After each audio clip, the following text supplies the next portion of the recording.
नमस्कार, स्वागत है आपका हमारे चैनल पर। मैं हूं आपके साथ शिप्रा सैनी।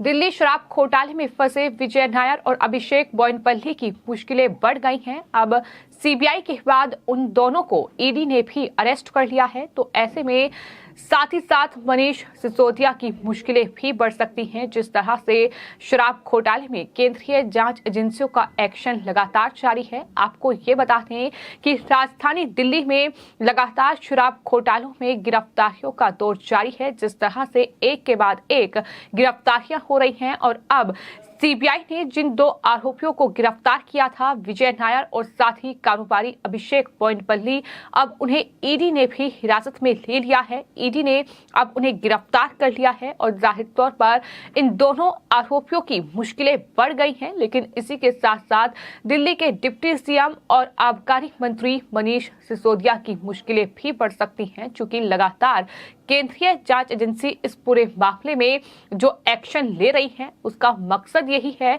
कि सिसोदिया के खिलाफ तमाम सबूत इस पूरे मामले में इकट्ठा किए जाएं और जाहिर तौर पर उन पर कार्रवाई की जाए। यही वजह है कि ये पूरा एक्शन जाहिर तौर पर सिसोदिया की मुश्किलें बढ़ा सकता है। तो आपको ये बता दें कि विजय नायर, जो कि एक एंटरटेनमेंट इवेंट मीडिया कंपनी के पूर्व सीईओ हैं, और साथ ही अभिषेक बोयनपल्ली, जो कि एक व्यवसायी हैं, कारोबारी हैं, उन्हें सीबीआई ने गिरफ्तार किया था।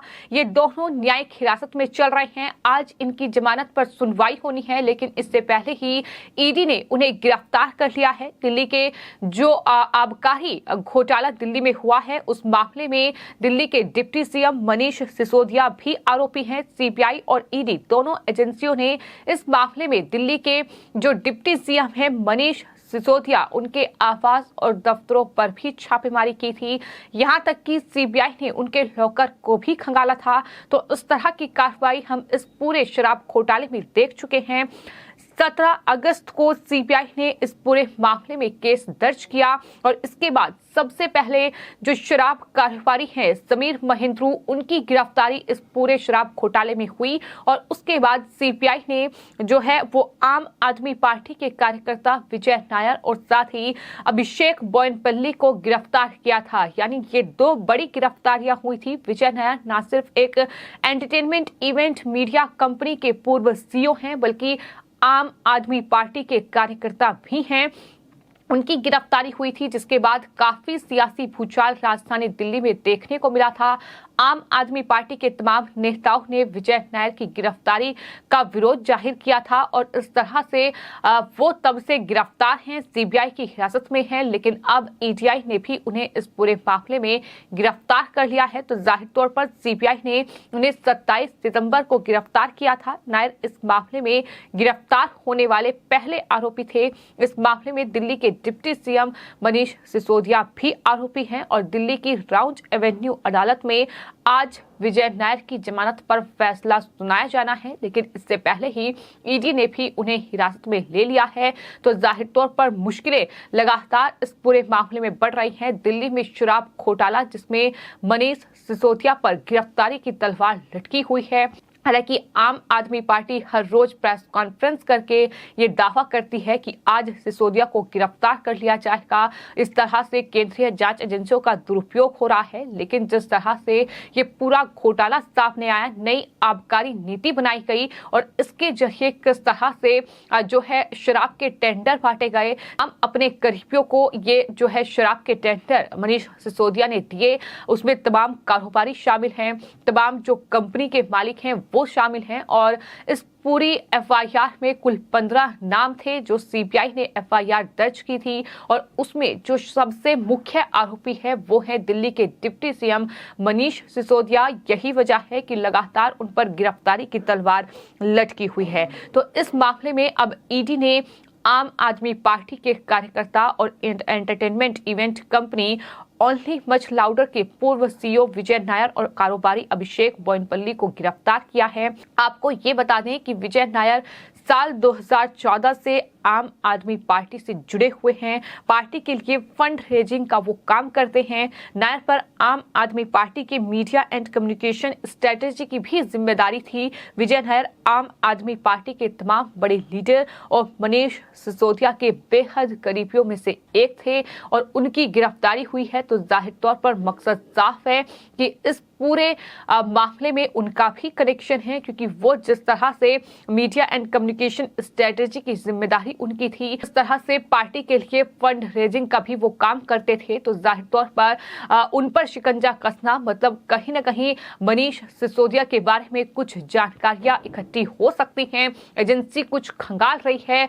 जाहिर तौर पर इन तमाम लोगों की गिरफ्तारी जिस तरीके से हुई है, साफ तौर पर कई दफा ईडी का बयान भी इस पूरे मामले में सामने आया है। ईडी ने जो जानकारी कोर्ट में दी है उसमें भी कई बड़े खुलासे किए हैं कि किस तरह से दरअसल फोन बदले गए हैं और इतना ही नहीं, अधिकारियों को रिश्वत देने तक का आरोप लगा है। आपको ये बता दें कि विजय नायर की गिरफ्तारी सरकारी अधिकारियों को रिश्वत देने और भ्रष्टाचार के आरोप में की गई है। विजय नायर को आबकारी नीति घोटाले का मुख्य साजिशकर्ता बताया गया है। जिस तरह से वो मनीष सिसोदिया का भी बेहद करीबी है, वहीं जानकारी के मुताबिक अभिषेक बोयनपल्ली दक्षिणी भारत के कुछ शराब कारोबारियों के लिए काम करता है। और वहीं जो जानकारी इस पूरे मामले में निकलकर सामने आई है, अभिषेक बोयनपल्ली जिन्हें ईडी ने अब गिरफ्तार कर लिया है, वो दरअसल दक्षिणी भारत के कुछ शराब व्यापारियों के लिए कारोबारियों के लिए काम करता है। और अभिषेक बोयनपल्ली के खिलाफ जो आरोप है वो ये है कि दरअसल वो फ्रेमिंग और साथ ही जो तमाम चीजें इम्प्लीमेंट की जानी है वो दरअसल देखता था, तो इस तरीके के आरोप उस पर लगे हैं। तो इस तरीके से इस पूरे मामले में एक के बाद एक गिरफ्तारियों का दौर बढ़ रहा है। आपको ये बता दें कि शराब घोटाले में ही इससे पहले 2 और बड़ी गिरफ्तारियां हो चुकी हैं। लगातार ईडी का एक्शन जारी है और इसी कड़ी में जांच एजेंसी ने अरबिंदो फार्मा के प्रबंध निदेशक यानी एमडी शरद रेड्डी को गिरफ्तार किया है। इसी के साथ ईडी ने पैरोल रिकॉर्ड के अधिकारी विनय बाबू को भी गिरफ्तार कर लिया है। यानी ये जो गिरफ्तारियों का दौर चल रहा है ये कहीं ना कहीं इस ओर इशारा कर रहा है कि आने वाले वक्त में सिसोदिया के लिए भी मुश्किलें कहीं ना कहीं काफी ज्यादा बढ़ने वाली हैं। मनीष सिसोदिया की गिरफ्तारी भी हो सकती है। जिस तरह से वो एफआईआर में सीबीआई की आरोपी नंबर 1 है, सबसे बड़े जो साजिशकर्ता हैं वो सिसोदिया के करीबी विजय नायर हैं। तो ये तमाम चीजें जाहिर तौर पर बताती हैं कि किस तरीके से आम आदमी पार्टी के लिए मुश्किलें बढ़ने वाली है। लेकिन वहीं सीबीआई ने जो एफआईआर दर्ज की थी उसके आधार पर ईडी ने मनी लॉन्ड्रिंग के हिसाब से उस केस को खंगालना शुरू किया। कई लोकेशंस पर छापेमारी भी हो चुकी है, जिसमें सिसोदिया का घर, उनका ऑफिस, उनका लॉकर, तमाम चीजें शामिल हैं। लेकिन उसके बाद आम आदमी पार्टी का यह दावा है कि तमाम चीजें खंगाल ली गई लेकिन कोई एक सबूत नहीं मिला। और जब सबूत नहीं मिला तो इस तरह से उनके करीबियों को गिरफ्तार किया जा रहा है। लेकिन एजेंसी ने साफ तौर पर कई बड़े खुलासे किए हैं कि किस तरह से इस पूरे शराब घोटाले में सिसोदिया का कनेक्शन है। लेकिन सबूत अब एजेंसी इकट्ठा कर रही है और इस तरह से एक के बाद एक गिरफ्तारियों का दौर लगातार इस शराब घोटाले में देखने को मिल रहा है। फिलहाल आपकी इस पूरे मामले पर क्या राय है, हमें कमेंट बॉक्स में जरूर लिखें और चैनल को सब्सक्राइब करें। धन्यवाद।